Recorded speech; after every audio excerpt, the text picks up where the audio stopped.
Bueno, empezamos el capítulo 2. En este caso vamos a ponernos ya un poco más operativos. Vamos a hablar de food cost, de todo el proceso de food cost, es decir, desde la fijación del precio y marcando cuál es el food cost hasta luego cómo controlarlo. Así que tenemos una cosa apasionante por delante. Sí, sí. Bueno, a nivel de marco de situacional, ¿cómo veis que es la situación general a la hora de empecemos por la parte 1, la de fijar los precios, por lo tanto marcar el food cost? ¿Creéis que esto es un poco aleatorio, es un poco mirarlo el precio del vecino, lo que pone la competencia, o realmente hay un control del food cost? A ver, yo creo que a lo mejor en empresas con las que trabaja más, trabajo yo, sí. Y empresas que tengan sus departamentos, te puedo decir que sí, pero a nivel general no creo que se invierta mucho tiempo de manera con cabeza, analizándolo, y porque si no, yo pongo esto porque es más o menos este margen y mi vecino lo tiene a esto y lo pongo a esto y poco más. Pero yo creo que hay muchas más consideraciones que tienes que tener en cuenta a la hora de fijar el food cost que simplemente el precio de tu vecino o lo que siempre se ha cobrado por un plato de lo que sea, ¿no? De patatas fritas. Yo creo que hay niveles, ¿no? Como en todos lados. Y a medida que la compañía, los grupos van madurando, ese control del food cost, esa fijación del food cost y cálculo objetivo, pues va mejorando y afinándose, ¿no? Yo creo que hay varios niveles, pero la mayoría de pequeñas compañías de restauración o restaurantes individuales, pues el primer control que hacen del food cost es lo que vendo menos lo que compro, ¿no?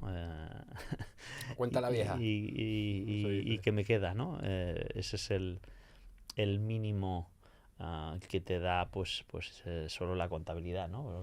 Con las facturas que tienes de compra restadas de la venta, ¿no? Ese es el básico, y de allí a controlar el food cost de forma estricta y fina, pues hay un largo recorrido que podremos ir entrando al detalle, ¿no? Bueno, lo que tú hay dices, varios niveles, ¿no? A nivel histórico, no grupos de restauración, pero más restaurantes pequeñitos, el 90% yo creo que no saben lo que ganan. Y van un poco a lo que dice él.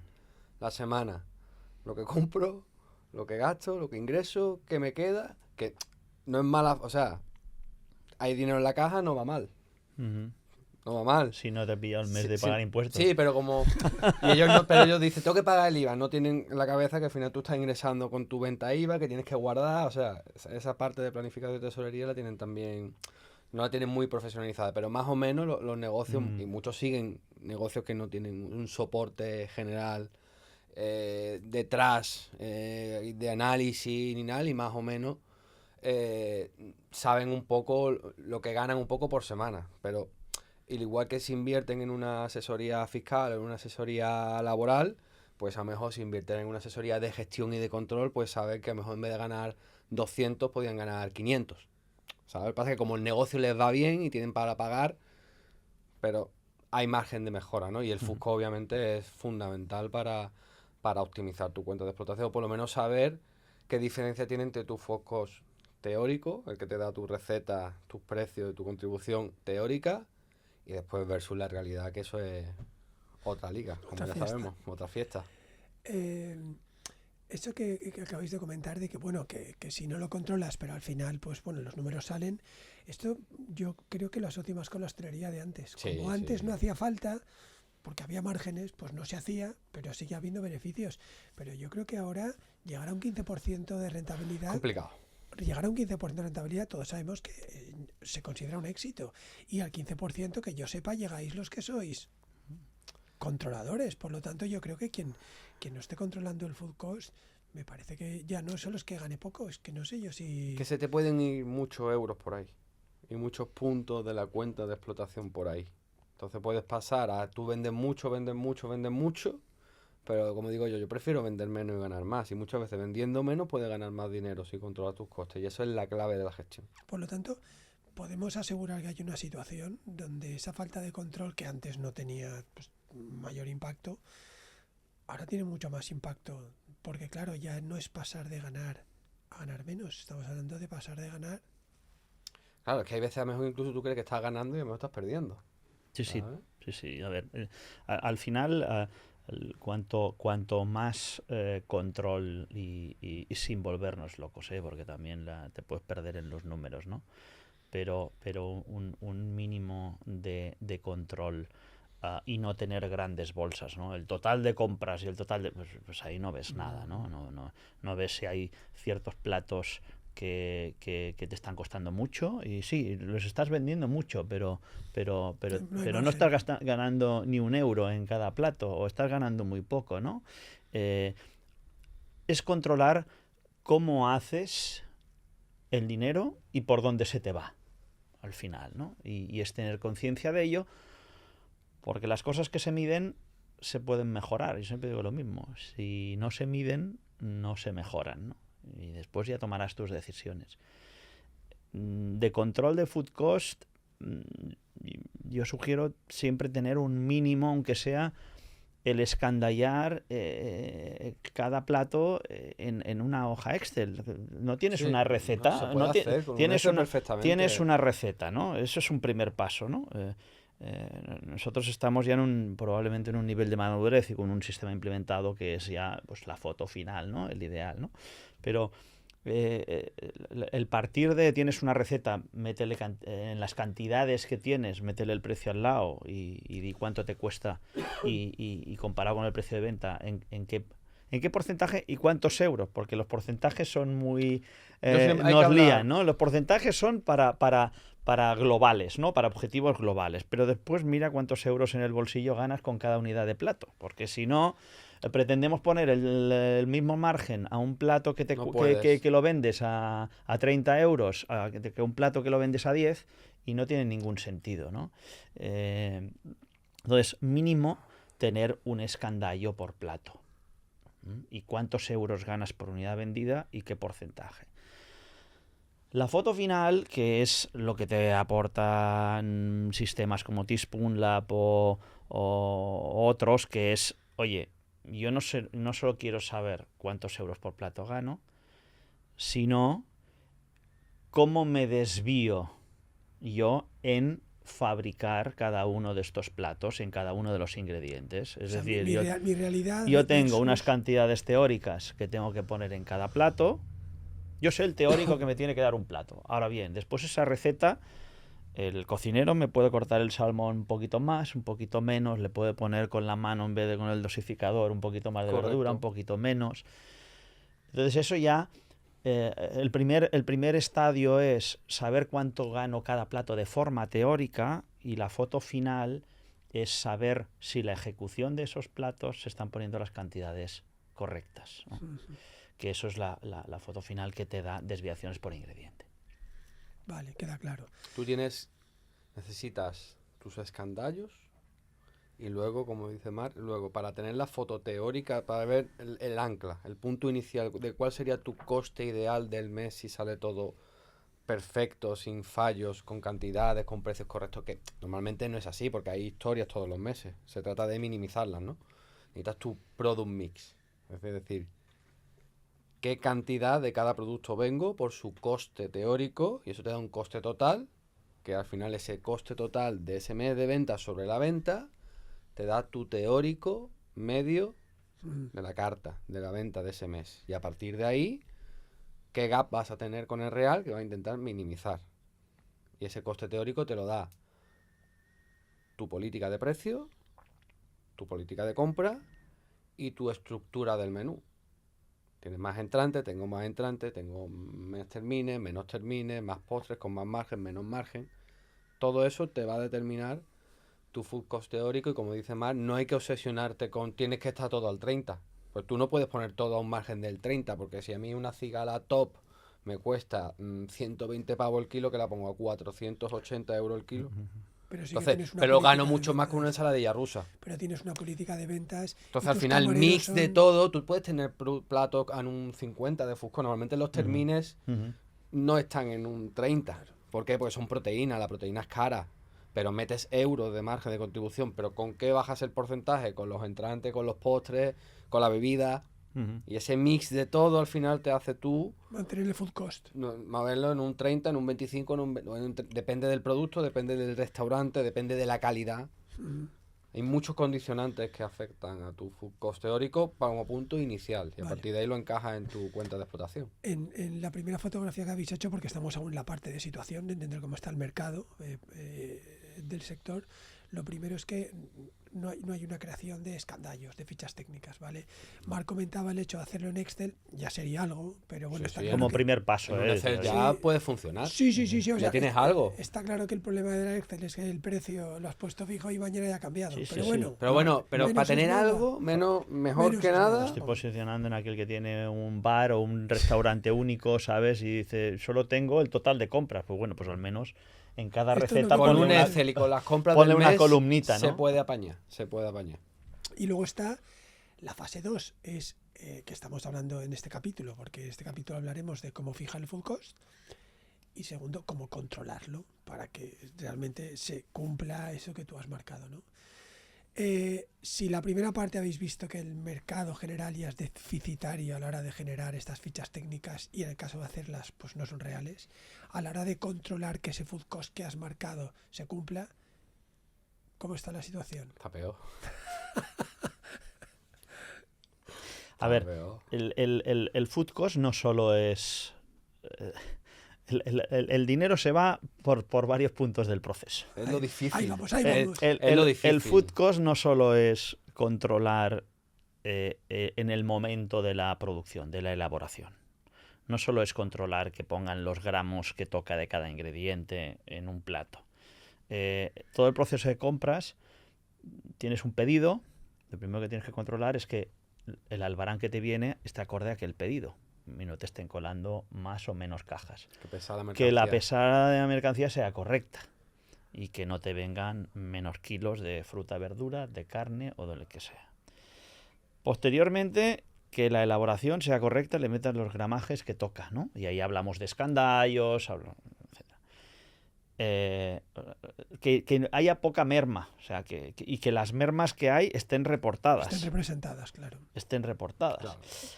Quiero decir que en todo el proceso, desde que te entra el producto, hasta después que hablábamos de precios, que los precios que te están cobrando en el albarán sean los que están pactados. Y están O sea, escandallados. hay toda una serie de puntos que tienes que poner control dentro de todo el proceso. Porque si no, puedes estar muy centrado en que pongan lo que toca en el escandallo y se te va porque el precio no lo controlas, porque te están metiendo más kilos de entrada. Entonces, es poner todos los controles dentro y después responsables en cada punto de control y que cuando hay algo se gestione, ¿no? Al final es herramienta tener un sistema, proceso y organización para que las cosas se autogestionen, ¿no? Y se hagan los inventarios correctamente. Correcto. Y se hagan. Que se hagan. Pero bueno. Bueno, por lo tanto, aquí sí que parece que vemos que aquí sí que, así como en la negociación de proveedores hemos entendido que mejor o peor puede que la gente haga algo, parece que en el control del food cost yo también tengo esta percepción de que se llega al momento donde ya se habla de fichas técnicas o escandallos y parece que sí que es una cosa que está entrando en la gente, que esto si no lo haces pues no sabes lo que pasa.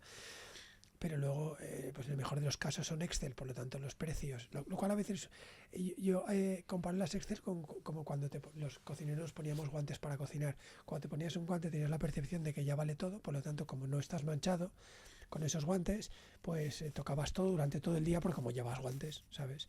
Todavía era peor. La percepción de la Excel es la misma. Ya tengo el escandallo hecho y a partir de ahí da igual todo, porque hay una Excel que pone una cosa. Claro, luego la Excel está hecha, pero luego el precio cambia, has puesto lo que pone la Excel o no lo has hecho. Entonces, el control del food cost... ¿Cuántos gurús hay que te venden para cuando va a abrir un restaurante nuevo? No, yo te preparo los Excel, y el tío se cree que tengo mi restaurante controlado porque tengo un tío que me ha preparado en Excel todos los escandallos. Eso no acaba ni de empezar. Al día siguiente no has ya empezado. Está obsoleto. Está obsoleto. No, porque después tienes que estar encima. No has abierto y ya está obsoleto. Bueno, primero que ni lo abre el colega, ¿no? Pero luego si lo abre, que eso es esto es día a día, tío. Es que es muy desagradecido, en verdad. Es complicado, ¿eh? Sí. No es fácil. De esto de las asesorías habrá que hablar otro día, ¿eh? Me apunto pero... esto de las asesorías profesionales. Sí, estas que te dicen que y las pseudoasesorías. Claro. Hay un filón que no veas. Bueno, pues nada, el marco situacional creo que está más que claro. Vamos a meternos en el, bueno, vuestra propuesta, el cómo lo hacéis.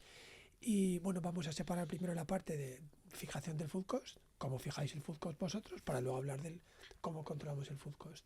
Así que, A ver, estrategia, herramientas. food cost al final es un porcentaje que tú quieres de tu cuenta de explotación, de tus ingresos vayan a coste de producto. De materia prima. Bueno, materia prima o Sí, packaging. al final, claro, al final metemos normalmente alimento y bebida, ¿vale? Pasa que también obviamente el split normalmente, pues en un restaurante normal, pues el alimento se vende un 70% quizás, ¿no? Y un 30% de bebida, ¿vale? Entonces, food and beverage cost están muy relacionados, ¿no? Al final es blended, son los dos juntos.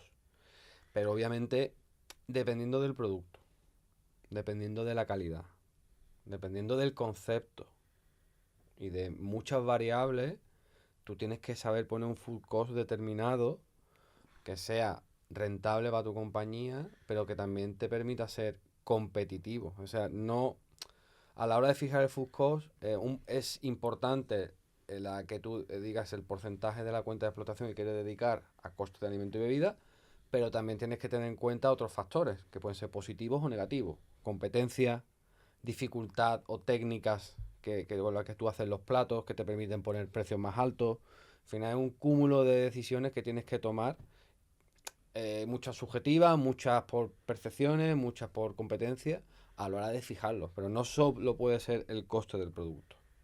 Hay muchas más consideraciones que tienen, por lo menos para tu coste teórico. Y obviamente después para el coste real, como ha dicho Marc, tienes que tener sistemas de control, de reporting, de control, de visibilidad para ver qué distancia tenemos y cómo podemos ir poquito a poco recortando. Sí, ahora luego nos metemos ¿Vale? en control. Ahora es centrar un poco más me gustaría poder entender qué estrategias utilizáis para fijar el food cost, porque por ejemplo, según lo que comentabais antes, cuando vais a fijar el food cost, lo que estáis haciendo es, estáis proyectando un mix de ventas, es decir, pensando, un cliente medio consumirá 2 entradas centro de mesa y un termina que es proyecta en ello un postre, por lo tanto, el sumatorio medio de mi ticket será este food cost, o sea, o simplemente Claro. hacéis estrategias por familias. No, tú puedes hacer, por ejemplo, yo lo que he hecho con Dani trabajando, ¿vale? Es carta nueva, un concepto nuevo. Sí. Entonces empezamos a poner los costes, tenemos el escandallo, punto de los costes en euros, ¿vale? Ya empezamos a ver qué precio, teniendo en cuenta siempre intentando que esté en torno al 30, pero también... Pero pregunta que te interrumpa, ¿vale? ¿Está I+D y tú a la vez? ¿Estáis Claro, juntos? ¿O I+D ha desarrollado y No, luego y entras más tú? de hacer la primera avance, pero luego entro yo.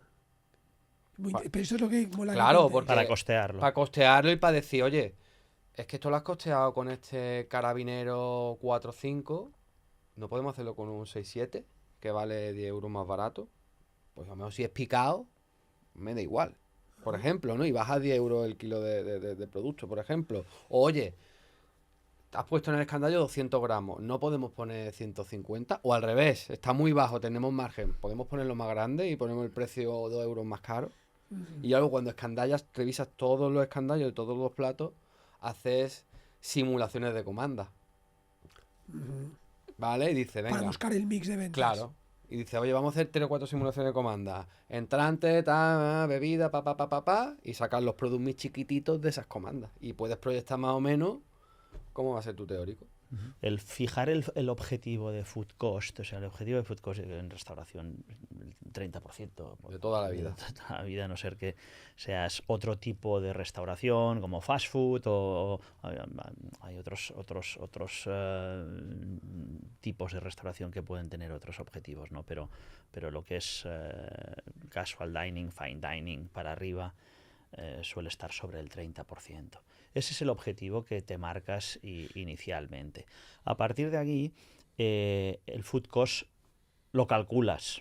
Si eres un negocio que está en marcha, tienes tu carta, tienes tus recetas y te viene calculado en base al mix de ventas. Cuando elaboras una nueva carta, cuando tú elaboras la carta, no estás pensando en calcular el food cost en cada plato que haces, sino que el chef, el cocinero, hace una propuesta, evidentemente, sin irsele la olla a nivel de qué productos pongo, si le estoy metiendo caviar o le estoy metiendo ciertos productos muy caros, pero haces una propuesta gastronómica y posteriormente, como decía Javier, se costea esa carta.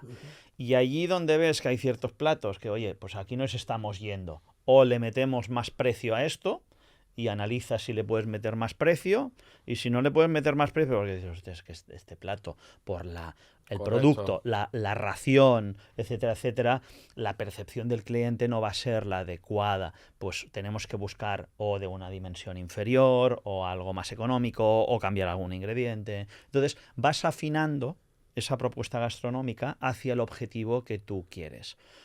Cuando la carta está arrancada, tienes ya el mix de ventas. Cuando la carta es nueva, como decía Javier, pues tienes que decir, oye, entrantes, ¿cuáles me imagino que van a salir más? Pues mira, un 20% este, un 10% este, y te elaboras un mix de ventas teórico o varios escenarios. Correcto. Para que no... Pero al final te marcas un objetivo a nivel global y caminas hacia ese objetivo, pero inicialmente sin condicionar mucho al chef. El chef ya es consciente de que ciertos platos, si le mete caña a nivel de coste, van a tener que tener un precio más elevado, ¿no? Pero no sé si me explico. Sí, sí, sí, Al final es un camino a recorrer con un objetivo a nivel global y ir afinando aquellos platos, ya sea vía más precio o sea reducción de coste o de cantidades, Correcto. para ir llegando a ese food cost objetivo, ¿no? Y a nivel de estrategia para ambos, un plato es un plato. O sea, un plato es un plato. Pero al fin y al cabo lo que define todo es el mix de ventas. ¿Qué estrategias implementáis de forma continua para conseguir que el mix de ventas vaya donde tú vas para conseguir ese objetivo? Ejemplo, ¿cómo hacéis para mejorar la rentabilidad con entradas? No sé, contarme situaciones. Pues ¿vale? al final es lo mismo que dice él, es si tu carta, o sea, si vas a ver un concepto nuevo, pues una vez que haces el primer análisis y ya estás abierto, empiezas mensualmente o cada 15 días a analizar ese product mix de venta y ve un poco qué es lo que se está vendiendo más, qué se vende menos, qué pesa más, qué pesó menos, y sobre eso ya, si estás alineado con tu objetivo, fenomenal. Que estamos por encima, pues hay que revisar cantidades, intentar buscar productos sustitutivos, a lo mejor hay que tocar un poquito la receta, a lo mejor hay que cambiar un poquito el mix y quitar algún entrante, meter otro más rentable, o algún termine que meta un poquito más de margen, buscar una opción con el proveedor, siempre manteniendo la calidad, ¿vale? Porque al final, como digo yo, comprar más barato bajando calidad es fácil. Lo difícil es mantener calidad y comprar más barato, ¿no? Entonces hay que buscar soluciones en ese sentido que te permita un poco optimizar la carta. Entonces, eso sí, el restaurante abrimos uno nuevo. Que otra cosa que es interesante cuando tú costeas, también ese es el plato en sí. Porque claro, si pones una ración pequeñita en un plato muy grande se ve mal. Claro. Pero si tú pones un plato chulo, más chiquitito, Uh-huh. la percepción cambia. La presentación de la vajilla. La vajilla es fundamental, fundamental. Nosotros en el grupo, cuando vamos a crear un concepto nuevo, tenemos una empresa con la que trabajamos con todo lo que son el menaje específico, que nos monta ahí un show de todos los platos que vamos a usar, y sobre cada plato Dani va poniendo un post-it. Este es para el solomillo del no sé qué, tal. Este es para el bogavante con el no sé qué. Este es para la rusa, este es para no sé. Y tú ya te imaginas los emplatados, porque si el plato es muy grande y una ración es pequeña queda más ridícula, pero si el plato es pequeñito y es la misma ración, te queda mejor. O sea que es fundamental. Y como decía Mar también, en la parte de si ya está el restaurante arrancado, pues nosotros sacamos, por ejemplo, el product mix, los informes los sacamos mensual. Porque tampoco no tenemos tiempo para estar constantemente sacando informes, porque nos volveríamos locos y no lo veo. A no ser que estés centrado en algo, quiera ver una evolución semanal de algo, que haya un cambio y quiera ver, oye, ¿cómo está funcionando esto? Sacamos semanal de reporting, mensual, perdón. Entonces, a partir de ese product mix, que normalmente si los precios de compra son estables, se suele mantener el teórico todo el año, porque la gente suele pedir lo mismo todo el año. Eso se mantiene. Lo que te cambia es el real si ha habido buena o mala gestión. Pero tu teórico, con tu carta, y si tienes los mismos costes de precio, debe ser más o menos estable todo el año. Entonces ahí trabaja ya la composición de la carta. Sí. Y si puedes buscar productos de compra que sean manteniendo calidad más barato, pues también te va a permitir reducir costes o también vender más bebida. Porque si en tu mid-event te metes más bebida, la bebida normalmente es más rentable y en el blended Aumenta te sí, mejora la por rentabilidad. eso era hablar un poco Entonces, por eso y aparte subes ticket medio, que ahora hablaremos en la parte de un poco de KPI, ¿no? También, ¿no? Sí. Pero que al final vender más agua, vender un cóctel, vender un café, vender un destilado. Es vender productos con mucha rentabilidad. Y te sube el ticket medio. Y el gasto por cliente sube. Nosotros tratamos de no... O sea, hay grupos que ponen objetivos o incentivan al equipo de sala a vender más ciertos platos que otros porque tienen más margen o menos margen, ¿no?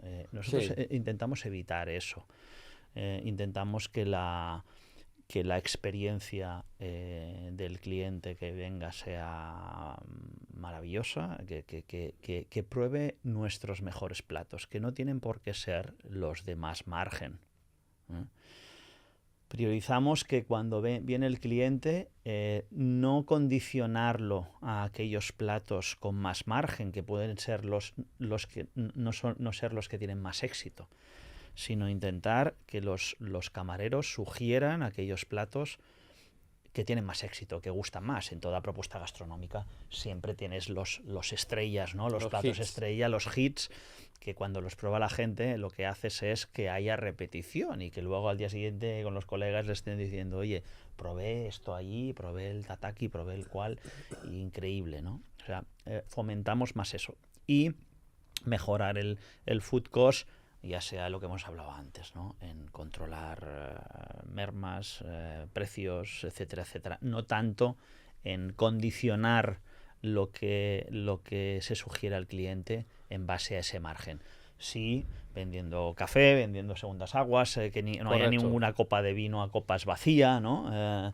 Pues es sí, muy importante. sí, con todo eso, que eso no solo no interfiere en la experiencia del cliente, sino que la mejora, porque si tú cuando terminas una copa de vino, pues te viene un camarero y te dice, ¿quiere otra copa? Pues y te la pone rápida, no interrumpes tu experiencia y no estás incidiendo en condicionar al cliente, sino en que tengan una experiencia. Eso quería justo preguntaros. En el equipo iba a decir el equipo de ventas, me ha salido solo. Bueno, es que es el equipo Sí, de ventas. equipo de Por venta. eso digo, yo le digo siempre, el equipo de ventas, los camareros,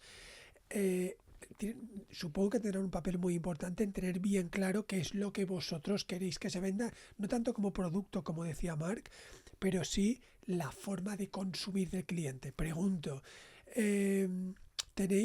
¿hay alguna forma algunas formaciones, no tanto para, como os digo, para el plato, sino para mínimo 2-3 entradas al centro de mesa para tantas personas, un término principal y luego consuman postre y bebida? ¿Hay algo?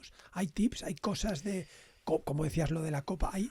Sí, claro que hay cosas. Nosotros, Sala sabe tanto que tiene que vender lo máximo posible, obviamente, pero sin ser pesado, sin que afecte esa experiencia del cliente, que el cliente esté cómodo, pero tiene que saber que hay que intentar maximizar el ticket siempre que sea posible y vender lo máximo y aportar siempre esa segunda bebida, ese destilado, ese vino, incluso también la parte de comida, pues también un poco pues intentar tener al cliente siempre contento, recomendarle que esté a gusto y que sepa un poco, que vaya siempre alineado con el objetivo de venta del grupo. Pero es fundamental.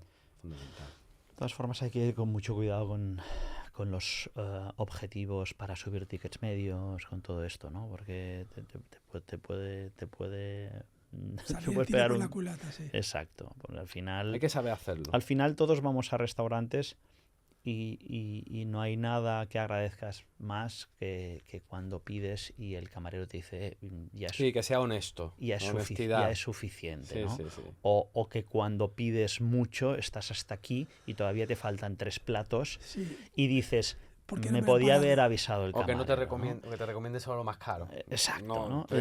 Son esos espabilado, ¿no? Así. Son esos detalles que al final forman parte de la experiencia y del buen sabor de boca con la que te vas de un sitio que el cliente agradece. Entonces, a veces el poner incentivos sobre ticket medio sí o sí lleva al equipo a intentar empujar platos a las mesas y eso Vale. nosotros lo intentamos evitar. Como tengo muy reciente lo de Monster Sushi, Ujú. hay dos cosas que nos llamaron muchísimo la atención. La primera es la relación calidad-precio. Mm. Me pareció impresionante. O sea, como lo que estábamos comiendo, porque bueno, yo sí, he sido cocinero muchos años, entonces yo no diré las cosas. O sea, yo cuando voy con gente no digo nada, yo solo lo pienso, pero sí que lo sé. La calidad del pescado, por ejemplo, se veía estratosférica, las elaboraciones. O sea, de verdad que Rafael y yo dijimos, hostia. Pero claro, cuando pagas es cuando de verdad dices, Mm. hostia, qué relación calidad-precio más buena. Esa es la cosa número uno, ¿no? Y la cosa número dos es los camareros, el servicio. Me flipó particularmente cómo podías tener diálogo con el camarero porque no, es que esto no vale, pues no, es que aquello no, pues entonces aquello, digo, jolín. O sea, tuve la percepción del típico cocinero que le has vestido de camarero y se ha salido fuera porque se sabe los platos así. Entonces, esas cosas sí que yo las veo como lo que te estoy diciendo. Ese para mí es un tío vendedor porque nos vendió lo que le dio la gana. Primero porque le dejamos, pero es que nos da una sensación de seguridad y de conocimiento que decías, eso sí que es formación, Al ¿no? final la restauración está muy dura.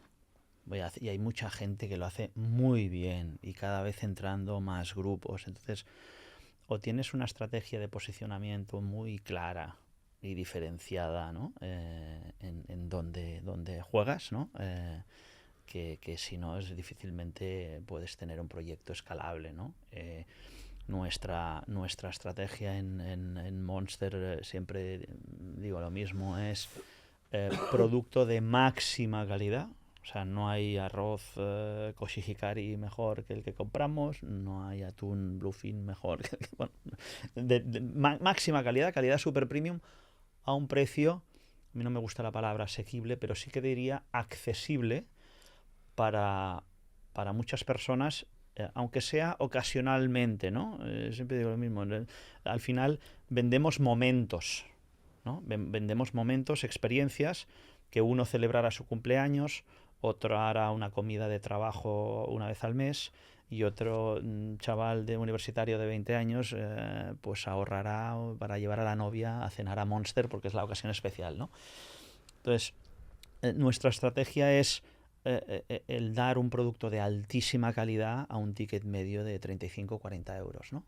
En un entorno pues chulo, con unos camareros que dan un servicio premium, y ese es el posicionamiento. Por eso, más que nunca, es indispensable todo el control que hemos hablado antes, Por ¿no? eso el food cost en Porque vuestro si se caso me es... empieza a ir los euros por aquí, los euros por allá, de ese atún Bluefin me meten unos cortes que son un 20% más de lo del candallo, etcétera, etcétera, etcétera, el modelo no se sostendría, ¿no? Vale, pues mira, ya hemos abierto, nos ha llevado todo allí. Creo que la primera parte quedó clara, que es la parte de cómo fijáis ese food cost, ¿vale?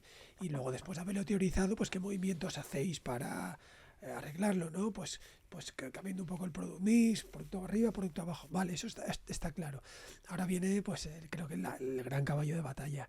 ¿Cómo conseguís que ese food cost marcado se cumpla? Es decir, como todos esos coladeros que pueda haber de pérdida de dinero, como a nivel operativo, si queréis vamos uno a uno, cómo controláis a nivel operativo cada uno de esos, tanto, o sea, y con qué herramientas, tanto de personal como digitales y con vuestra implicación para conseguir que todos esos coladeros no estén. Es lo que ha dicho él, son muchas cositas a muchos niveles, ¿no? Pero básicamente es aplicarlo tanto en alimentos como en bebidas. No solo en alimentos, también hay que aplicarlo en bebidas. Y que esté alineado las compras, los costes con los escandallos, en los euros de compra. Que esté alineado las cantidades y que haya procesos para poner esas cantidades siempre en medio de un follón, de una locura, de muchas comandas, se ponga siempre la misma cantidad con dosificadores, con distintas medidas, que se hagan bien los inventarios, que las mermas naturales de los productos, porque un pescado pues tiene un filete de una lubina, pues tiene un 65% de merma natural, porque tiene la cabeza, las espinas, la cola, que esté bien escandallado y que después haya visibilidad de las mermas adicionales, mermas que se generen en sala porque se devuelve un plato, en cocina porque se oxida un producto, porque se cae al suelo, porque se pone malo una elaboración.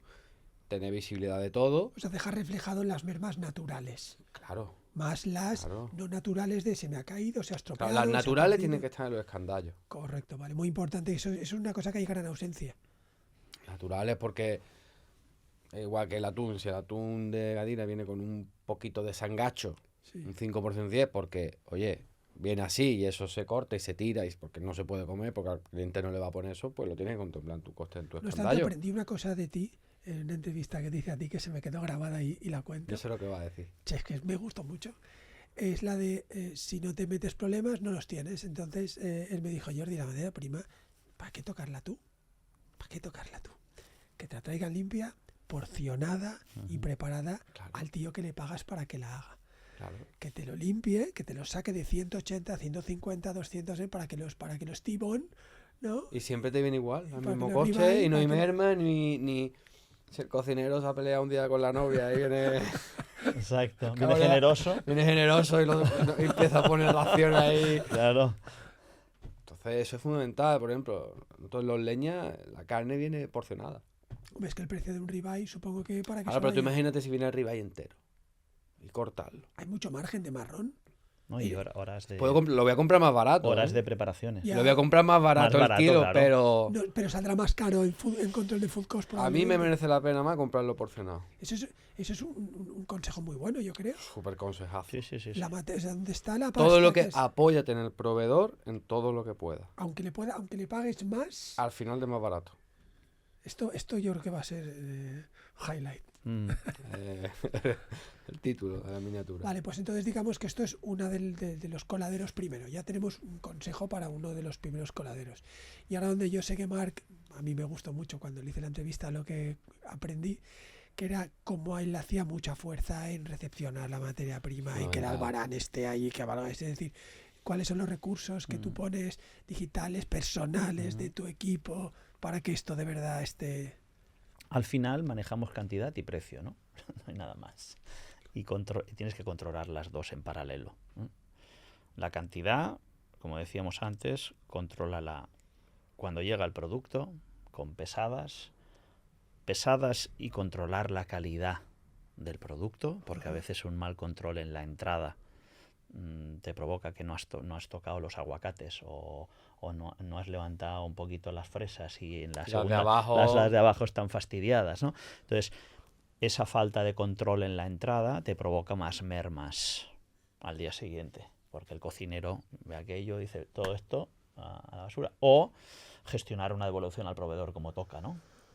Por lo tanto, cantidad, control en la entrada, control a nivel de consumo en escandallo, que esto a final de mes comparando inventario real contra consumos de escandallo es donde lo tienes, y ahí nosotros lo vemos claramente. Todavía no estamos en el estadio de que todo nos lo corta el proveedor, porque bueno, hay elaboraciones, el salmón pues lo marinamos, lo congelamos y después hay unos cortes, ¿no? Hay unas elaboraciones previas que ahí nos condicionan, pero el cocinero te puede cortar las tiras a 20 gramos o a 22 25. o a 25, ¿no? Y pasar de 20 a 25 pues es una pasta, ¿eh? Es un 25% más de producto de mucho valor, ¿no? Entonces, eso nosotros cuando hacemos el inventario a final de mes, vemos, en este restaurante, desviación del salmón del 30%.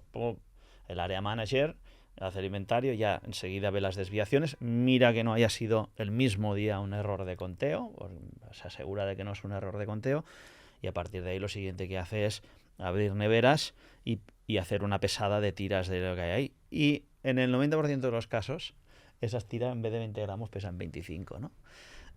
Por lo tanto, amarrar muy rápido, se te cuelan 15 días, 3 semanas de hay un cocinero nuevo, él está metiendo, o está deprimido y es más generoso, o lo que O quieras, menos, ¿no? o menos. O está cabreado. Sí, sí. Entonces, eso lo amarramos, intentamos amarrar, saltan en inventario. Y por último, a nivel de cantidades, el control de las mermas, lo que decíamos, tener muy tipificado tipo de merma, ¿no? Si es una merma porque el producto se ha puesto malo, si es una merma porque se ha equivocado el de sala y hay un plato que se tira porque se ha equivocado el ticar, tener controladas esas mermas. Esto a nivel de cantidades. Y precios, grabar precios en el sistema, los pactados, que comentábamos antes el tema de la negociación.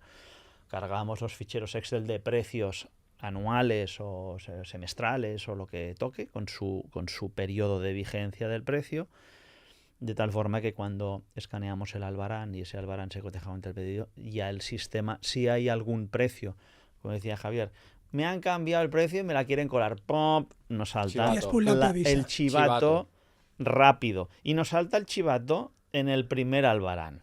No 4 meses más tarde que ya te has comido, tienes un bollo allí, calcula el abono, un tío perdido, allí calculando y eso está perdido. Entonces, los chivatos de control en origen, ¿no? que le llamas. Por lo tanto, el controlar cantidades y precios, bueno, y todo lo que te ahorras después cuando te llega la factura, ¿no? Que ya lo has controlado en el albarán, todas las facturas ya fluyen, ¿no? Básicamente cantidad y precio. Y una cosa que yo veo un caballo de batalla es esa recepción de la materia prima. Cuando digo recepción meto el pack entero, pesaje y certificación de la calidad. Hay una persona especialista por local para hacerla y luego aparte otra que hace la devolución. O sea, a nivel de recursos humanos, ¿cómo se gestiona eso y el proceso de esto no está bien? ¿Cómo hago todo el proceso para devolución? Nosotros cuando llega en recepción son los cocineros, vale. son los que revisan puede haber otra persona igual. Sí, el cocinero entra a las 11 sí. y es una persona que tenemos que está haciendo la limpieza del local, vale. que ha firmado el albarán, pero no evalúa la calidad del producto porque ni ha pesado, ¿no? Sí, pesar sí. Ah, vale. Pesado sí. o unidades. Pesar, ¿no? Antes de que se va el repartidor. Vale. Se pesa, porque si hay alguna incidencia, tienes que anotarla. Se anota en albarán en la copia que se lleva él y en la tuya. Vale. Entonces, cuando llega el cocinero, evalúa si el producto hay algún problema, si está bien, en calidad, cantidad ya se ha verificado, y si hay una incidencia en calidad, se abre una incidencia en Teaspoon directamente, haremos una incidencia, que esa incidencia le llega directamente al proveedor. Por lo tanto, realmente al almacén entra lo real. Siempre entra lo real. Es decir, quiero decir, no el albarán, se ha hecho una incidencia, esa incidencia cambia las cantidades o no se admite algo, por lo tanto no se factura. Correcto. Y no está en almacén. Correcto. Vale, correcto. Es decir, entra lo hacéis en tiempo real, ¿no? Y si hay algo que está mal de calidad, pues se abre incidencia, se le envía un mensaje al proveedor y dice, mira, esta carne pues está oxidada o estaba un poco abierta el envase al vacío. No viene bien o no es lo que queremos. Y el proveedor te dice, vale, pues apártamela, guárdamela en cámara, que pues el jueves que vuelva a pasar te la recojo cuando te traiga el siguiente pedido. Nueva o ya lo que tú acordas. Por lo tanto, a modo de resumen, primera cosa, si os llega un producto a un precio no pactado, en ese mismo momento, en tiempo real a ambos, en los informes, os salta el aviso o sea, por lo tanto, en tiempo real, esto no es correcto. Claro. Vale, que no la detecta un cocinero porque no tiene por qué, pero a vosotros ya os ha saltado.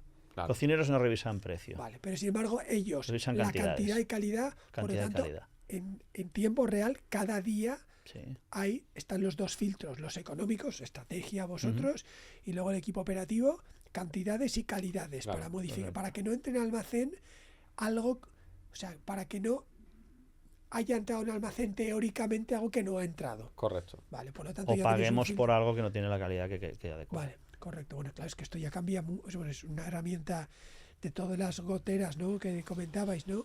Si primero la parte de escandallo está correctamente hecho, con todas las posibles mermas de verdad reflejadas, y por otro lado, la recepción de materia prima es todo correcto el proceso y el coste ya está, luego ya queda la parte de la mano del cocinero, que eso es la que te lo va a dar los inventarios, ¿no?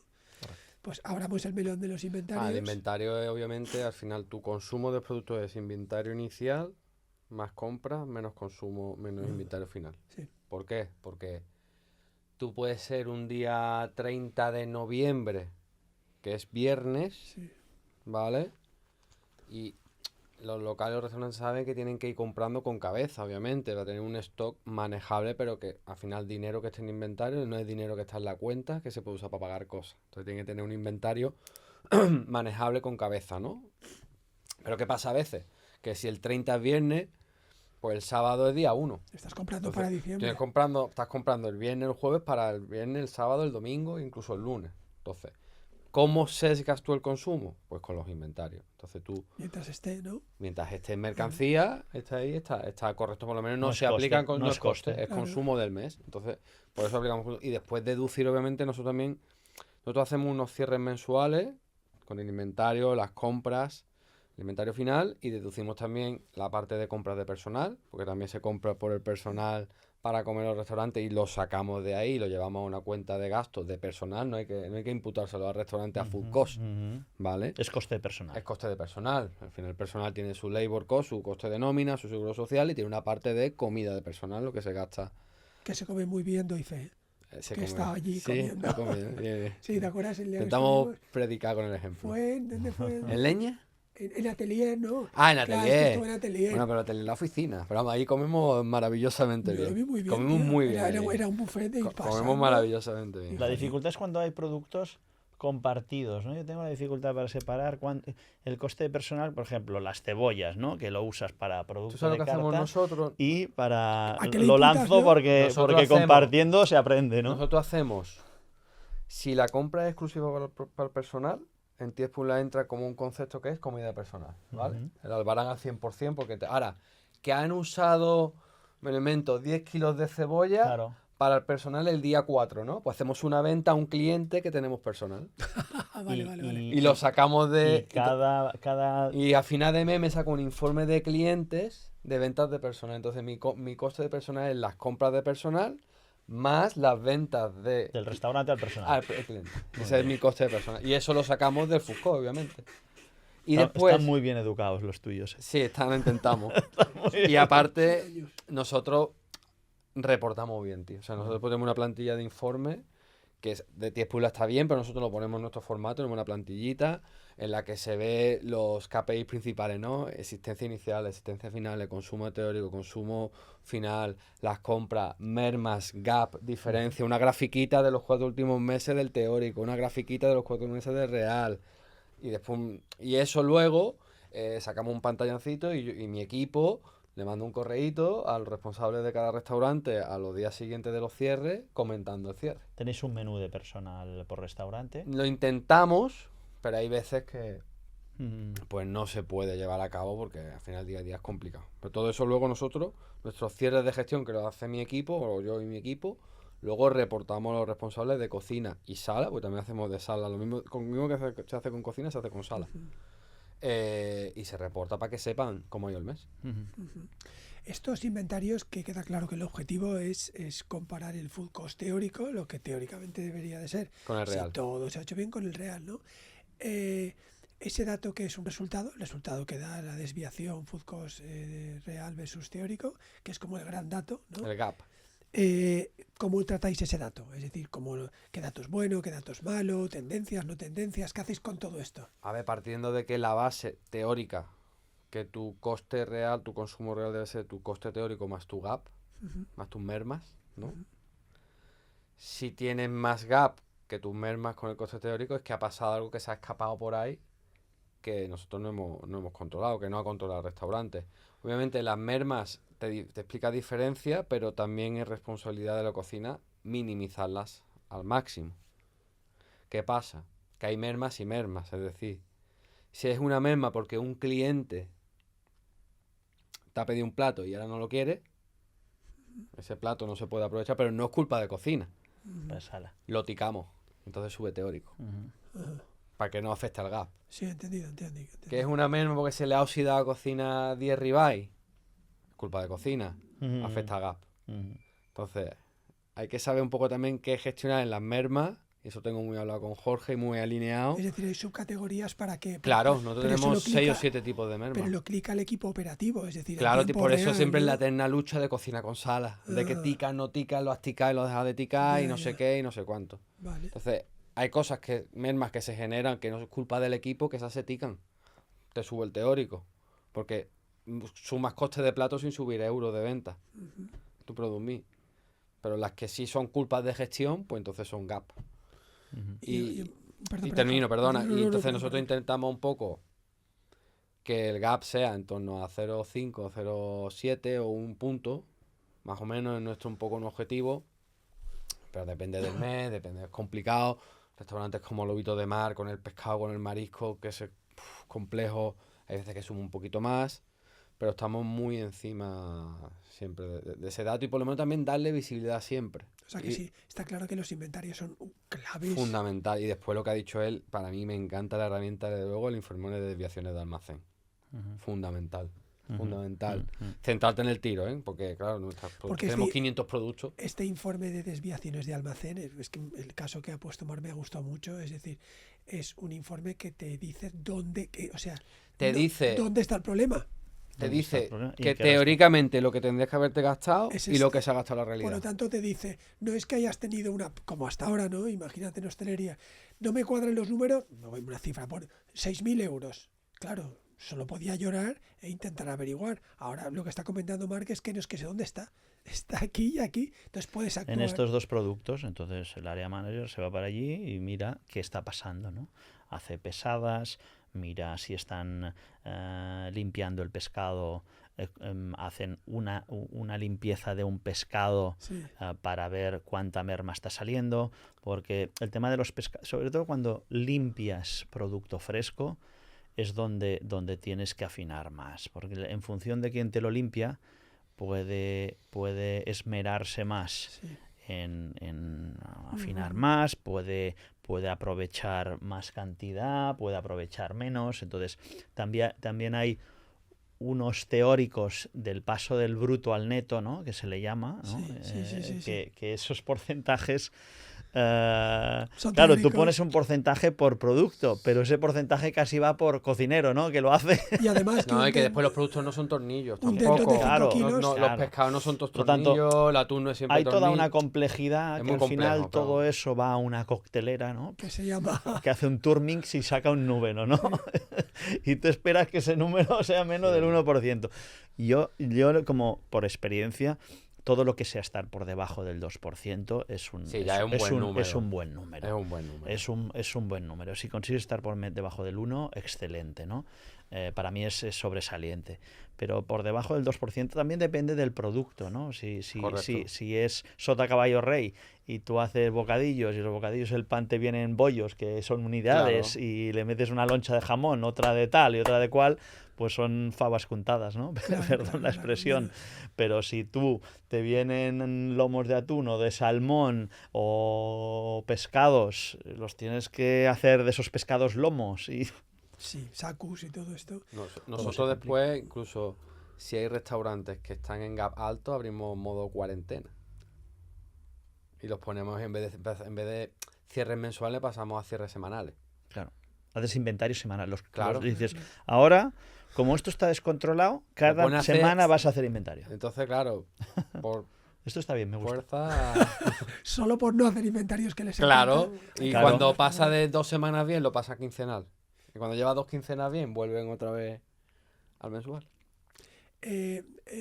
Aparte de los inventarios, del inventario puro, ¿no? De lo que llevamos cierre mensual, están estos inventarios parciales bueno, si hemos hablado antes de Pareto, ¿no? De que al fin y al cabo la pasta está, pues, fundamentalmente las proteínas. Y es verdad que hay lugares donde, aunque fruta y verdura no sea mucho porcentaje de compra, sí es mucho de merma, es decir, por tirar, ¿no? Entonces también es una variación. ¿Usáis de vez en cuando no el cierre total, sino esos cierres parciales? ¿Voy a controlar todas las semanas las proteínas y 2 o 3 cosas más? ¿O de momento eso lo hacéis solo si hay alarma? Para uno de los puntos clave también para minimizar merma y por lo tanto mejorar el food cost es controlar la cantidad que se compra. Sobre todo de producto fresco, perecedero.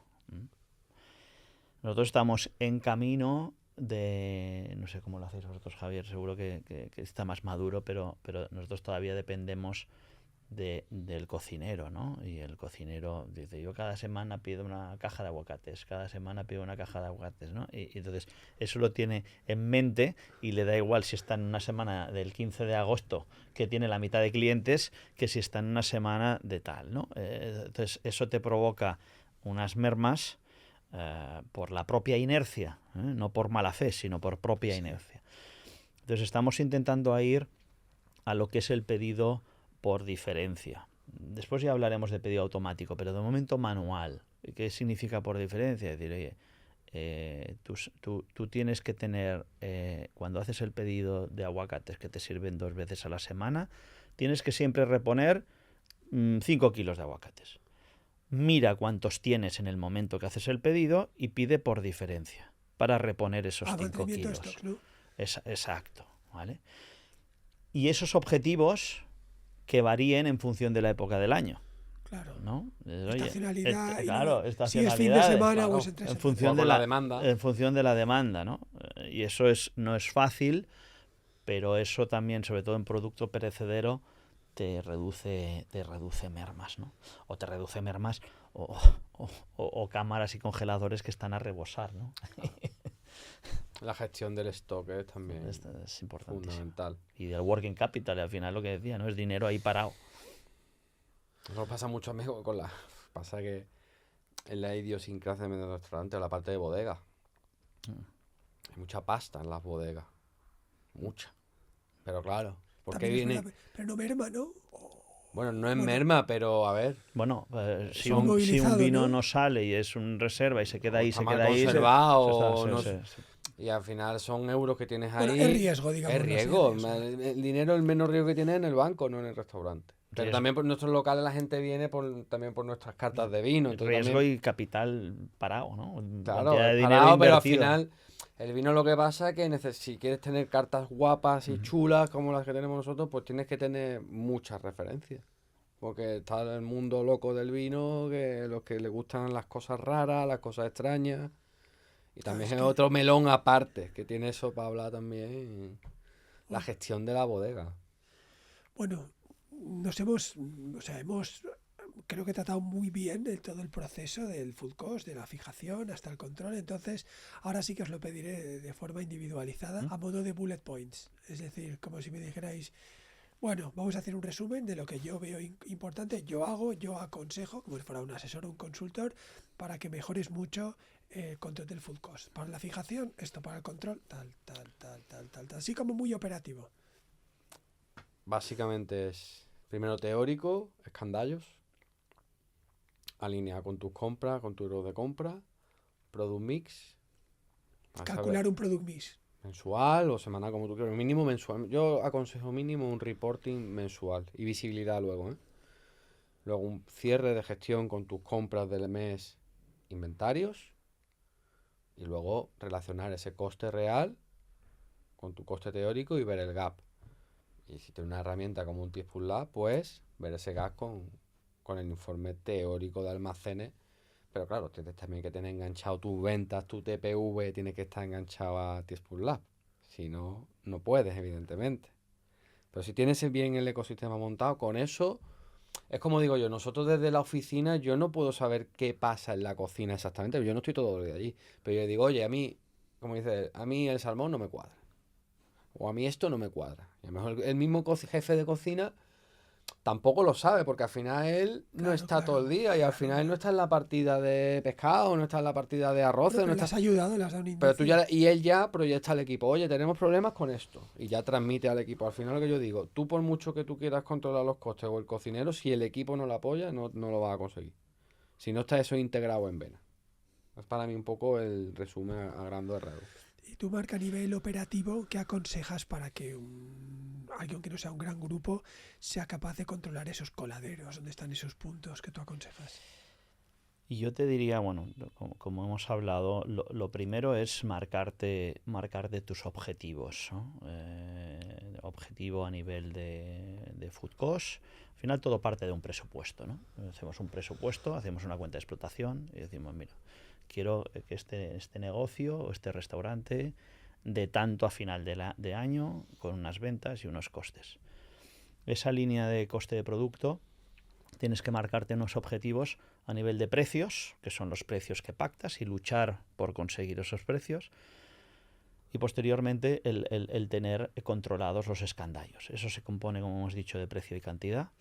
Si controlas los precios y la cantidad en un sistema que en cada uno de los pasos del proceso te permita controlarlo de forma fácil y te salten los chivatos, ya sea porque se te está yendo la cantidad o te la está colando el proveedor con el precio o lo que sea, te salten los chivatos muy rápido y al inicio de cada desviación, yo creo que es la clave. Y posteriormente el ir haciendo una revisión de lo que te aporta cada plato, cuánto se vende esos platos, ¿no? Sin volverte loco, porque la innovación, a veces nos creemos que los clientes, cada vez que vienen a nuestro restaurante, vienen a buscar platos nuevos. Y no es así. Cuando vienen los clientes a tu restaurante tienen grabados los 5 platos que haces que les han encantado. Cambia mejor alguno, pero la línea de ruta ve refrescando un poquito la carta, pues máximo 2 veces al año para hacer que salgan 2 y entren 2, pero sin volverte loco, ¿no? Pero cuando tomes la decisión de qué platos sacar y qué platos entrar, Teaspoon lo hace muy bien esto, ¿no? Que te ponen una matriz, los 2 ejes de qué te aporta de margen y cuánto éxito tiene el plato, y ya incluso te dice, oye, estos 2 quítalos porque tienen un coste altísimo y encima a la gente no le gustan mucho, macho, entonces quítalos. No tiene sentido. Y poder ver eso, pues hacer una reflexión, pues cada vez que vayas a introducir. Yo soy muy partidario de cartas, intentar evitar complejidad. Entonces, si entran ¿quieres que entren 2? Saca 2. Saca 2, sí, porque si no, hacemos unos monstruos de cartas que el cliente se pierde y al final son costes y costes y costes, ¿no? Pues eso, Teaspoon te lo da muy claro. Por lo tanto, lo dicho, precio, cantidad, controlarlo, y cuando hagas esos in and outs de carta, tener muy claro lo que aporta valor y qué gusta al cliente.